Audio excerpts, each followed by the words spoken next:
اللہ علیہ وسلم نے فرمایا میرا رب کریم جب کسی کو بیمار کرتا ہے نا تو پھر اللہ فرشتوں کو بھیجتا ہے، فرماتا ہے جب پتہ کر کے آؤ کسی سے میری شکایت تو نہیں کر رہا۔ تو فرشتے جا کے عرض کرتے ہیں مالک اس کے پاس تو جو بھی آیا نا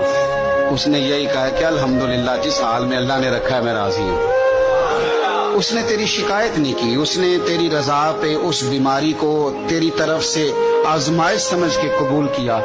میرے نبی کریم علیہ الصلوۃ والسلام فرمانے لگے، رب فرماتا ہے فرشتوں گواہ ہو جاؤ، اگر میں اسے اس بیماری سے شفا دوں گا تو جو اس کے پاس خون ہے اس سے بہتر خون اسے عطا کروں گا، اور جو اس کے پاس گوشت ہے اس سے بہتر اسے گوشت عطا کروں گا، اور اگر میں اسے اس بیماری میں وفات دوں گا تو پھر میں اسے جنت عطا کروں گا۔ اگر شفا دوں گا تو بہترین شفا دوں گا، اور اگر وفات دوں گا تو پھر جنت دوں گا۔ جب آپ حوصلے کے ساتھ چیزوں کو قبول کرتے، جب آپ کی طبیعت کے اندر صبر چھلکتا